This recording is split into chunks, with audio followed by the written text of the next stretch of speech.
اعوذ باللہ من الشیطان الرجیم بسم اللہ الرحمن الرحیم۔ سیرت النبی کریم صلی اللہ علیہ وآلہ وسلم میں سفر ہجرت کے اہم واقعات میں سراقہ بن مالک کا تذکرہ جاری ہے۔ آج ملاحظہ کیجئے کہ کس طرح ان کے گھوڑے کے پیر زمین میں اندر تک دھنس گئے تھے، اور اس پیشن گوئی کے بارے میں جو آپ صلی اللہ علیہ وآلہ وسلم نے کسریٰ کے کنگن کے بارے میں فرمائی تھی۔ سراقہ کہتے ہیں کہ جب میں گھوڑا دوڑاتا ہوا ان کے قریب پہنچا تو میرا گھوڑا پتھریلی زمین میں گھٹنوں تک دھنس گیا۔ میں اٹھا اور اپنا تیر نکال کر قسمت کا حال معلوم کرنے لگا کہ میں ان لوگوں کو پکڑنے میں کامیاب رہوں گا یا نہیں۔ جواب میری مرضی کے خلاف آیا، مگر میں نے اس کی پرواہ نہیں کی۔ میں دوبارہ گھوڑے پر سوار ہو کر آگے بڑھنے لگا، یہاں تک کہ میں نے ان لوگوں کے اتنے قریب ہو گیا کہ رسول اللہ صلی اللہ علیہ وآلہ وسلم کی تلاوت کی آواز میرے کانوں میں آ رہی تھی، اور حضرت ابوبکر صدیق رضی اللہ تعالی عنہ چوکس ہو کر چاروں طرف دیکھ رہے تھے۔ اس وقت میرے گھوڑے کے دونوں پاؤں زمین میں گھٹنوں تک دھنس گئے۔ میں نیچے گر پڑا۔ میں نے اٹھ کر گھوڑے کو ڈھانٹا۔ اس نے بے مشکل تمام اپنے دونوں پاؤں زمین سے باہر نکالے۔ میں نے پھر تیروں کے ذریعے قسمت آزمائی کی۔ اس وقت بھی نتیجہ میری مراد کے برخلاف نکلا۔ تب میں نے کہا، مجھے یقین ہے کہ تم دونوں کی بد دعا سے ایسا ہوا ہے۔ مجھے ایمان دیجیے، میں دعویٰ کرتا ہوں کہ جو شخص تم لوگوں کی تلاش کرتا ہوا ملے گا، میں اس کو واپس کر دوں گا۔ اس وقت مجھے یقین ہو گیا کہ محمد صلی اللہ علیہ وآلہ وسلم کا دین غالب ہو کر رہے گا۔ میں نے ان لوگوں کو قریش مکہ کے ارادوں سے باخبر کیا اور یہ بھی بتلایا کہ انہوں نے آپ صلی اللہ علیہ وآلہ وسلم کو قتل کرنے یا گرفتار کرنے پر 100 اونٹ انعام دینے کا اعلان کیا ہے۔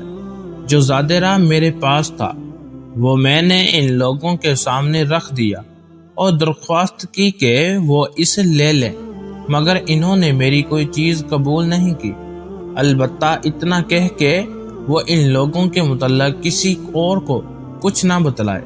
میں نے رسول اللہ صلی اللہ علیہ وآلہ وسلم کی خدمت میں عرض کیا کہ وہ مجھے معافی نامہ اور پروانہ امن لکھ دے۔ چنانچہ رسول اللہ صلی اللہ علیہ وآلہ وسلم کے حکم سے عامر بن فہیرہ ابوبکر صدیق رضی اللہ تعالی عنہ کے خادم تھے نے چمڑے کے ایک ٹکڑے پر معافی نامہ لکھ کر مجھے دے دی۔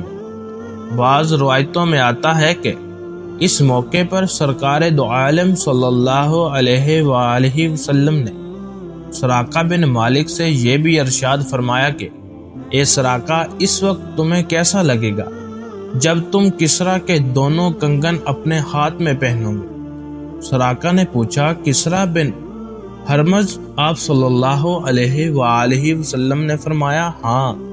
اس کے بعد آپ صلی اللہ علیہ وآلہ وسلم نے سراقہ کی درخواست کے مطابق پروانہ امن اور معافی نامہ لکھوا کر دے دیا۔ اس واقعے کے بعد سراقہ بن مالک مکہ کی طرف واپس چلے گئے۔ راستے میں جو شخص بھی آپ کو ڈھونڈتا ہوا ملتا وہ اسے یہ کہہ کر واپس کر دیتے کہ ادھر جانے کی ضرورت نہیں ہے۔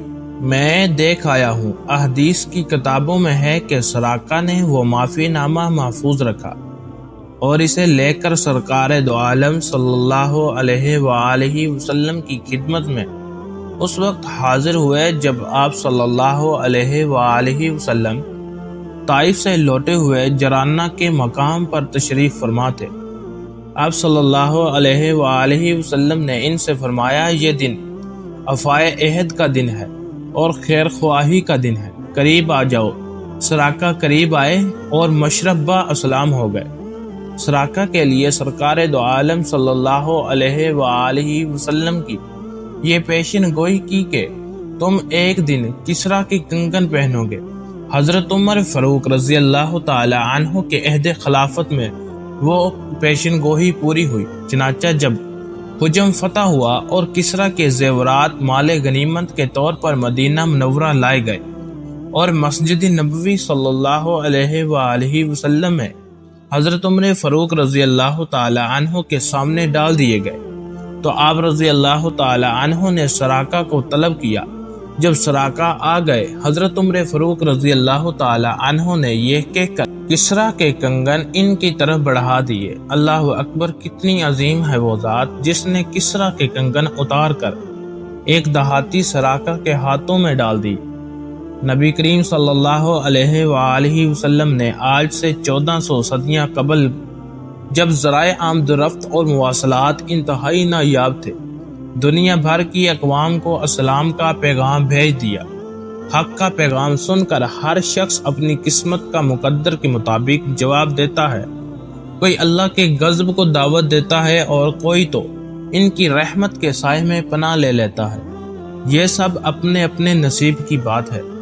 نبی پاک صلی اللہ علیہ وآلہ وسلم کے دور میں کسریٰ کی حکومت مدینہ منورہ سے مشرق کی جانب اور نجاشی کی سلطنت جنوب کی جانب تھی۔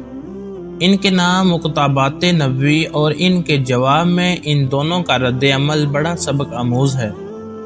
رومی بادشاہت کی طرح اس دور میں ایرانی بادشاہت بھی بہت طاقتور اور خود کو سپر پاور سمجھتی تھی۔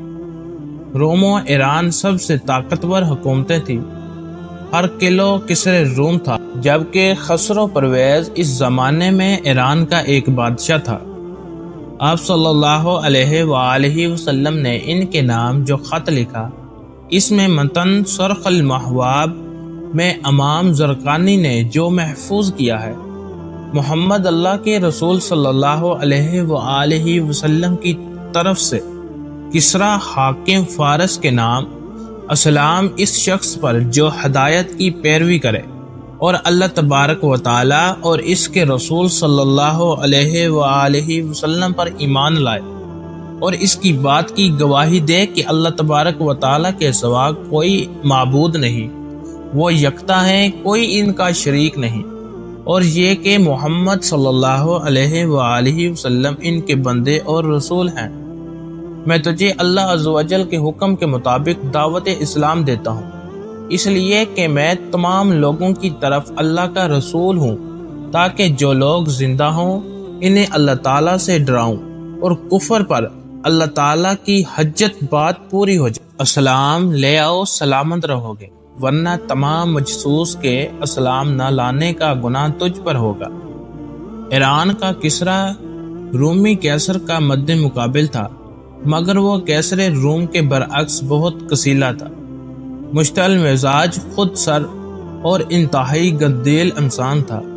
اس نے حضرت صلی اللہ علیہ وآلہ وسلم کا خط سنتے ہی اول فول بقا شروع کر دی۔ ایک جانب اس نے حضرت صلی اللہ علیہ وآلہ وسلم کے مبارک خط کو پاڑ کر پھینک دیا اور دوسری جانب یہ جسارت کی کہ وہ خود کو خدائی کا مقام دیتے ہوئے حضرت صلی اللہ علیہ وآلہ وسلم کی شان میں گستاخی کی۔ اس نے حضرت صلی اللہ علیہ وآلہ وسلم کے سفیر حضرت عبیداللہ بن حذافہ پر ہاتھ اٹھانا چاہا، مگر پھر دھمکی دیتے ہوئے یہ کہہ کر چھوڑ دیا کہ تو اگر سفیر نہ ہوتا تو میں تجھے قتل کر دیتا۔ اس کے بعد اس بدبخت نے عراق میں اپنے گورنر کو حکم دیا کہ اس شخص کو گرفتار کر کے میرے دربار میں پیش کیا جائے۔ جب یہ لوگ مدینہ منورہ آئے تو حضور نبی کریم صلی اللہ علیہ وآلہ وسلم نے فرمایا، میرے بادشاہ نے تمہارے بادشاہ کو گزرشدہ رات قتل کر دیا۔ عملاً ایسا ہی ہوا تھا۔ حضرت عبیداللہ بن حذافہ رضی اللہ تعالی عنہ کی سیرت میں بہت سے امان افروز واقعات ملتے ہیں۔ وہ بھی موت سے نہیں ڈرے، بعد کے ارادوں میں جنگی قیدی کی حیثیت سے شاہ روم کے سامنے بھی انہیں پیش کیا گیا تھا۔ وہاں بھی ان پر خوف طاری کرنے کے لیے ان کے ایک ساتھی کو ابالتے ہوئے تیل کے کڑاہے میں ہی پھینک دیا تھا۔ اس کے باوجود ان پر کوئی خوف طاری نہ ہوا تھا۔ اب بھی انہیں اپنی جان کا کوئی ڈر نہ تھا، لیکن ان کے دل پر آرے چل گئے جب آپ آقا دو عالم صلی اللہ علیہ وآلہ وسلم کے نام مبارک کی حرکت پامال ہوتے ہوئے دیکھی۔ واپس آ کر انہوں نے پورا قصہ حضرت صلی اللہ علیہ وآلہ وسلم کی خدمت میں بیان کر دیا۔ حضور صلی اللہ علیہ وآلہ وسلم نے اپنے جان نثاروں کو تسلی دیتے ہوئے ارشاد فرمایا کہ جس طرح اس نے میرے خط کو ٹکڑے ٹکڑے کیا ہے، اسی طرح اللہ پاک اس کے ملک کو بھی پارا پارا کر دے گا۔ اسی دوران کسر و پرویز ہرگل کے مقابلے پر شکست پہ شکست کھاتا گیا۔ پھر اس کے خلاف گھر کے اندر بغاوت ہوئی اور اسے اس کے اپنے ہی بیٹے شیرویہ نے قتل کر دیا۔